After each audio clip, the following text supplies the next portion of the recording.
Hello दोस्तों, मुस्लिम convert story में आज अमेरिकन लेडी मिसेस हीथर ओ'बेनन की कहानी जानेंगे। कैसे इन्होंने इस्लाम कबूल किया।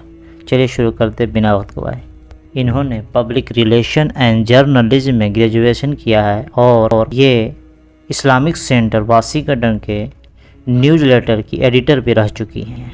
मिसेस हीथर ओ'बेनन कहती है कि मेरा संबंध एक फ़ौजी घराने से है। मेरे पिताजी नेवी में थे तो हमें जापान और स्कॉटलैंड में भी रहना पड़ा, जिससे अलग अलग देशों के कल्चर को करीब से जानने का मौका मिला।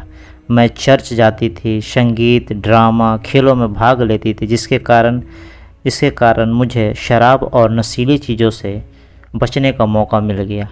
यह मेरी खुशकिस्मती रही कि मैं कम उम्री से ही खुदा में विश्वास करती थी। मेरा ईमान था कि वह भी हमसे मोहब्बत करता है, लेकिन दिमागी तौर पर मैं मुश्किल में फंसी थी क्योंकि ईसाइयत की इबादत का तरीका दिल को ना भाता था और मैं इरिटेट हो जाती थी, काफ़ी टेंशन में आ जाती थी, ये सोचकर कि हज़रत मसीह खुद खुदा है। भला एक इंसान खुदा कैसे हो सकता है? अगर वह खुदा थे तो उन्हें फांसी क्यों दी गई?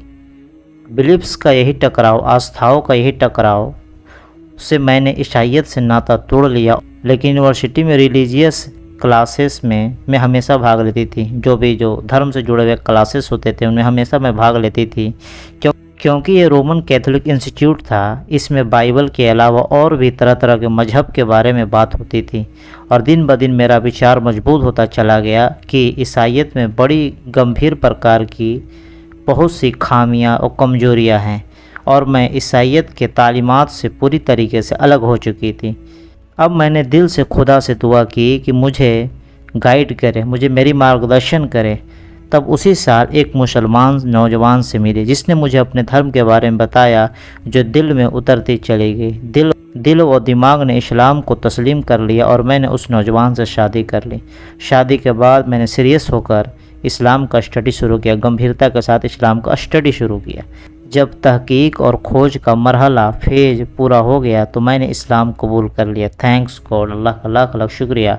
सबसे अधिक सहारा मुझे कुरान से मिला। जमाल बैजवी की मोहम्मद इन द बाइबल ने भी मुझे काफ़ी ज़्यादा अफेक्ट किया, काफ़ी मुताशिर किया और मैं लोकल इस्लामिक सेंटर भी जाकर नॉलेज लेती रही।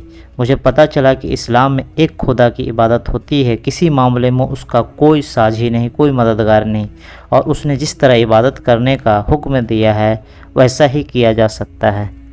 मुझे पता चला कि इंसानियत को राह दिखाने के लिए अनगिनत पैगंबर आए हैं, जिसमें हज़रत मूसा, हज़रत ईसा अलैहिस्सलाम भी शामिल हैं और सबका दीन इस्लाम था, सबका मजहब, सबका धर्म इस्लाम था और सब नबियों में के आखिर में हज़रत मोहम्मद सल्लल्लाहु अलैहि वसल्लम आए। उन पर इस्लाम को पूरा कर दिया गया और उनके बाद कोई नबी नहीं आएगा।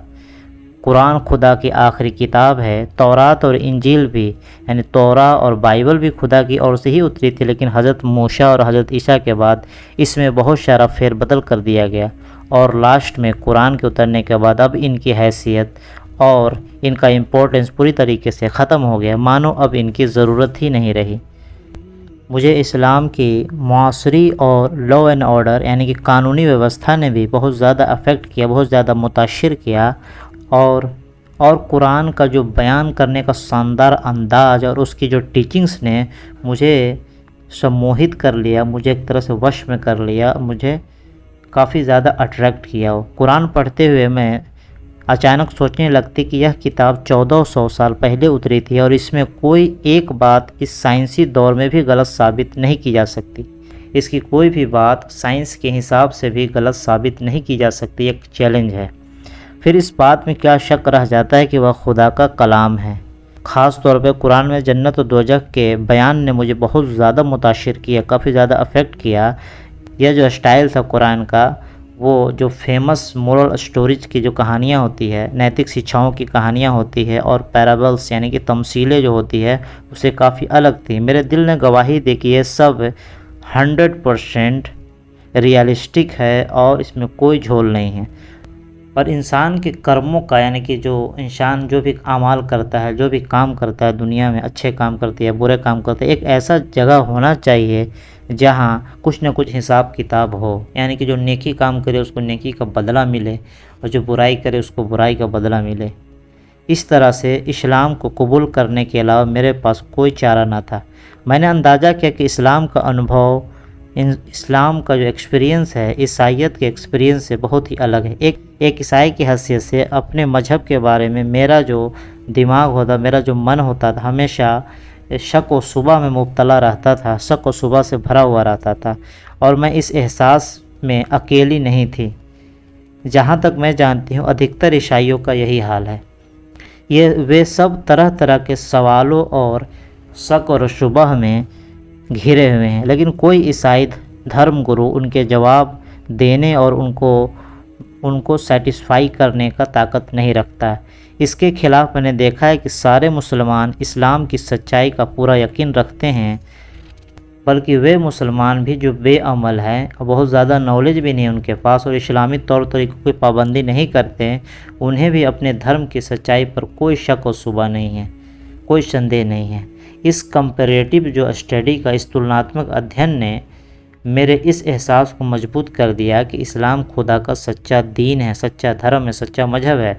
अब मैं जबकि अल्लाह के मेहरबानी से मुसलमान हो चुकी हूँ, तो मैं ये सोचकर बड़ी शांति, बहुत ही आराम महसूस करती हूँ कि बहुत ही काम महसूस करती हूँ, काम एंड कूल, कि अब मैंने अपने नए मजहब के बारे में मेरे दिमाग में किसी कोने में कोई शक और कोई इल्यूज़न नहीं है, कोई कन्फ्यूज़न नहीं, एकदम क्रिस्टल क्लियर है, दिमाग मेरा क्लियर हो गया। और मुझे इस एहसास से बहुत खुशी होती है, अल्लाह ने मेरे अंदर इस्लाम मजहब के लिए पूरी तरीके से भरोसा, पूरी तरीके से विश्वास जगा दिया। और मैं जानती हूँ कि अपने बनाने वाले की इबादत का क्या तरीका है। शहादत का कलमा पढ़ने के करीब 1 साल बाद मैंने इस्लामी लिबास अपनाया और सिर पर स्कार्फ लपेटना शुरू कर दिया।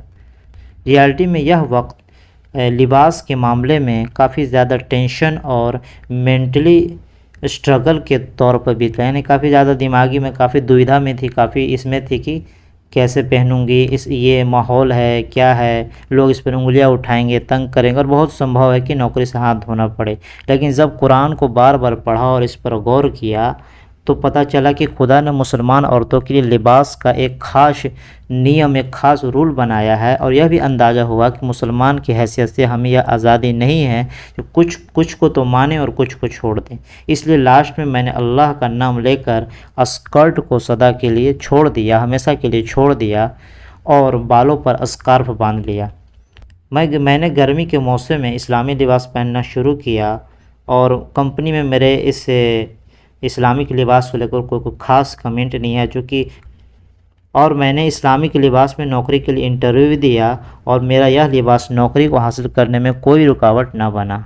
अगर मैं इस्लामी लिबास ना अपनाती तो मुसलमानों के दायरे से बाहर शायद ही किसी गैर मुस्लिम को मेरे इस्लाम पर आपत्ति होती, लेकिन पर्देदार लिबास पहनकर और स्कार्फ ओढ़कर बाहर निकलती हूँ तो निगेटिव छवि अपनाने वालों के अलावा कितने ही लोग मेरे इस्लाम धर्म के बारे में सवाल करते हैं और इस प्रकार मुझे मौका मिल जाता है। यानी कि अगर वो नॉर्मल रहती है, आज़ाद तरीके से, नॉर्मल जिस तरह से आदमी रहता है उस तरह से रहती तो बहुत ज़्यादा सवाल जवाब नहीं होता, लेकिन वो स्कार्फ और हिजाब पहन कर चलती है, इसके वजह से सवाल जवाब होता है। तो इनको भी मौका मिल जाता है कि अपने मज़हब के बारे में लोगों को बताएं। इस प्रकार मुझे भी मौका मिल जाता है, इस तरह से मुझे भी मौका मिल जाता है कि मैं उन तक सही धर्म, सही मज़हब के बारे में इंट्रोड्यूस करवा दूँ। इस स्थिति में सच्ची बात है कि मैं बहुत ही खुश होती हूँ। और आखिरकार जब लोग पूछते हैं कि मैंने यह लिबास क्यों पहन रखा है, तो मैं जवाब में उन्हें बताती हूँ कि मैं मुसलमान हूँ और मेरे मज़हब इस्लाम ने अपने फॉलोअर्स को, चाहे वो मर्द हो या औरत, लिबास के मामले में कुछ ख़ास नियमों से जुड़ा हुआ है। और इस लिबास का इम्पोर्टेंस ये है कि इसमें सादगी है और काफ़ी ज़्यादा रिस्पेक्ट है। इसमें घमंड का कोई पहलू नहीं। यह ख़ास तौर पर औरतों को सामाजिक बुराइयों से, जो भी सोसाइटी की बुराइयाँ है उसे दूर रखता है, एक प्रोटेक्शन प्रोवाइड करता है, एक इज़्ज़त और रिस्पेक्ट दिलाता है। जैसे पत्थर हर जगह बिखरे होते हैं लेकिन हीरा, सोना छुपा हुआ होता है, उसी तरह से गलत कामों से बचाता है। जो इंसानों को खुदा से दूर ले जाते हैं उन सब कामों से ये बचाता है और एक रिस्पेक्ट सा माहौल बनाता है। नकाब, हिजाब। इसके जवाब में कभी कभी लोग उन मुसलमानों के बारे में, यानी कि जो मुसलमान अमल नहीं करते, उनके बारे में सवाल पूछ देते हैं ये तो मैं उनसे यही कहती हूँ कि वो नस्ली तौर पर मुसलमान घरानों से संबंध रखते हैं और उनके अंदर इल्म की कमी है, यानी कि उनके अंदर जो रिलीजियस टीचिंग्स है, धार्मिक शिक्षा है, जो मजहबी तालीमात है, उनकी कमी है, जिसकी वजह से इस्लाम उनके दिलों में नहीं उतरा। ऐसे लोग बड़े बदनसीब होते हैं, अल्लाह उन्हें हिदायत दें। मैं ये क्लियर करती हूँ कि इस्लाम का रिलेशन किसी ख़ास इलाके या देश से नहीं है, यह एक इंटरनेशनल रिलीजन, इंटरनेशनल मज़हब है। और इस्लाम के जो भी रिलीजियस थ्योरीज़ है वह यूरोप, अमेरिका, यहाँ तक कि रूस और चीन सहित दुनिया भर में इस पर अमल होता है। यानी कोई इसके लिए कोई ख़ास नहीं कि सऊदी अरेबिया में है या यहाँ नहीं है, पूरी दुनिया के लिए इंटरनेशनल रिलीजन है और ये हर जगह इस पर अमल होता है। यूरोप में भी होता है, अमेरिका में होता है, रूस में भी होता है, चीन में भी होता है, नॉर्वे में भी, डेनमार्क में भी, इंडिया में भी, अफ्रीका में भी, पूरी दुनिया में तो पूरे इंटरनेशनल रिलीजन है। और अमेरिकी मुसलमान के हैसियत से मेरा भी यह फ़र्ज़ है कि मैं अपने जो रिलीजियस थ्योरीज़ है उसको एक प्रैक्टिकल रूप दूं। मुझे यकीन है कि अमेरिका में अधिकांशतः ज़्यादातर पक्के मुसलमान औरतों को इसी प्रकार के सिचुएशन का सामना करना पड़ता है, यानी कि थोड़ा बहुत उनको निगेटिव ये कमेंट और ये तरह तरह का चीज़, लेकिन उनका भी फ़र्ज़ है कि वो चीज़ों को क्लियर करवाएं। रियलिटी में जिस सोसाइटी में औरत अपनी सी कोशिश करती हो कि वह अपने माहौल में अधिक से अधिक खूबसूरत दिखे, अट्रैक्टिव दिखे, वहाँ कुछ मुसलमान औरतों का दिल इन कड़वे एक्सपीरियंस से खट्टा हो जाता है, लेकिन मैं परेशान नहीं होती, बल्कि उसे एक पॉजिटिव ढंग से उसका फ़ायदा उठा रही हूँ और मैं अपने सच्चे मज़हब का जो मैसेज है दूसरे लोगों तक पहुँचाती हूँ।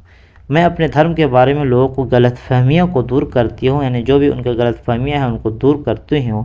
और मेरा अंदाज़ा है कि मेरे कोशिश के नतीजे में बहुत से लोग यह जान जाएंगे कि इस्लाम केवल एशिया के लोगों का रिलीजन नहीं है, मज़हब नहीं है, बल्कि गोरे लोग भी इसे अपना सकते हैं।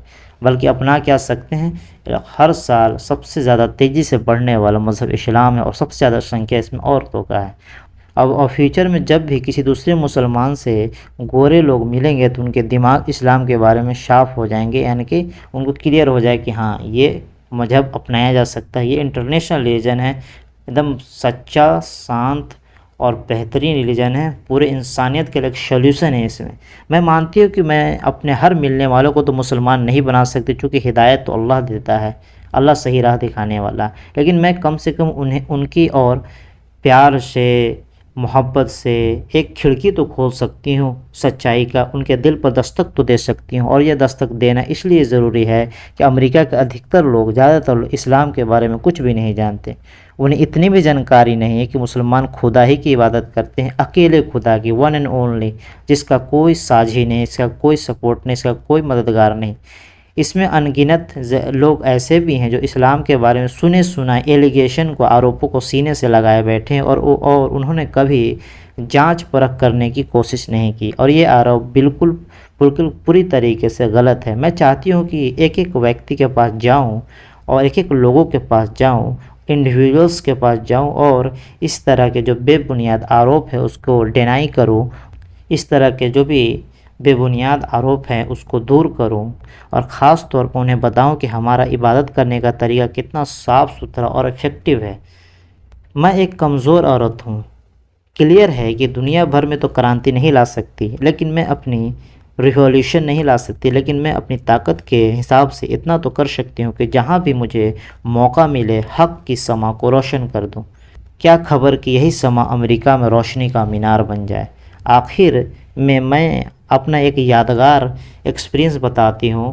पहले ही दिन जब मैंने इस्लामी लिबास पहना तो शहर के अंदर ड्यूटी पर थी कि एक महिला ने मुझसे कहा, एक लेडी ने मुझसे कहा, क्या मैं आपसे एक ख़ास पर्सनल सवाल कर सकती हूँ। तो मैंने कहा क्यों नहीं, बताइए, मुझे आपसे बात करके खुशी होगी, इट्स माई प्लेज़र। मैंने जवाब दिया, क्या आप मुसलमान हैं। उसने पूछा, मैंने कहा हाँ, मैं जवाब दिया। तो उस लेडी ने बताया कि वह पहले से इस्लाम के बारे में कुछ नॉलेज रखती हैं, कुछ और जानकारी हासिल करना चाहती है। मैंने अपनी जानकारी के हिसाब से उनके सभी सवालों के जवाब दिए। लगता है कि वह काफ़ी सेटिस्फाइड हो गई। हमने एक दूसरे का फ़ोन नंबर ले लिया, उससे बातचीत होती रही, मोहब्बत का रिश्ता बढ़ता चला गया। वह मेरी बहुत गहरी सहेली बन गई और एक दिन वह भी मुसलमान हो गई। अल्लाह का शुक्र है, मैंने कोशिश करके उसकी शादी एक मुसलमान से करा दी और आज वह पक्की और बाअमल मुसलमान की हैसियत से खुशहाल ज़िंदगी गुजार रही है। तो ये स्टोरी थी मिसेज हीथर ओबैनन की, जो अमेरिकन लेडी थी। इन्होंने पब्लिक रिलेशंस एंड जर्नलिज्म में ग्रेजुएशन किया और एक न्यूज़लेटर यानी कि जो इस्लामिक सेंटर वाशिंगटन के न्यूज़लेटर की संपादक भी रही। और ये क्रिश्चियन थी पहले, फिर धीरे धीरे इन्होंने खोज पड़ताल की, सच की तलाश की, तो उन्हें एक सच्चा धर्म मिल गया, सच्चा मजहब मिल गया। तो हमें भी अपनी ज़िंदगी को इस तरह से नहीं बिताना चाहिए कि बस आए खाए पिए सोए उठे बैठे, नहीं, हमें इसकी तलाश करनी चाहिए कि मौत के बाद क्या है। वैज्ञानिक जवाब कैसे कैसे का तो जवाब देते हैं कि ये खाने से ये बीमारी होगी, इससे ये बीमारी होगी, अच्छा ऐसे हो, बच्चा ऐसे पैदा होता है, ऐसे होता है, ऐसे होता है। लेकिन हर क्यों का जवाब नहीं कि इंसान यहाँ क्यों भेजा गया, वाई, यहाँ हमारे आने का मकसद क्या है, क्यों कोई आदमी बुरा हो जाता है, क्या वो बुरा हो जाता है उसको सज़ा नहीं मिलेगा, क्या कोई आदमी नेक काम करता है उसको उसका फल नहीं मिलेगा, तो कैसे मिलेगा, क्या बहुत सारे खुदा हैं या एक खुदा है। इस तरह के बहुत सारे सवालों का जवाब, क्या कोई एक नहीं है, कोई अकेला यकता नहीं है जो उस पूरे यूनिवर्स को चला रहा है, क्या बहुत सारे होंगे तो क्या लड़ाई झगड़ा नहीं हो जाएगा, उसमें ज़रूर हो जाएगा। हर चीज़ में एक दरकार होता है, एक कंपनी में एक CEO होता है, एक देश का एक प्रधानमंत्री होता है। इस तरह से हर चीज़ में जब एक का कॉन्सेप्ट, टीम का एक कैप्टन होता है, जहाज़ का एक कैप्टन होता है, हर जगह जब एक कॉन्सेप्ट है तो पूरे यूनिवर्स के मामले में एक कॉन्सेप्ट क्यों नहीं, ज़रूर होना चाहिए। तो उम्मीद हो कि आपको ये मिसेज हीथर ओबैनन की स्टोरी काफ़ी पसंद आई होगी। मिलते हैं एक और खूबसूरत सा स्टोरी से, बने रहे हमारे चैनल लेट नो को लाइक सब्सक्राइब।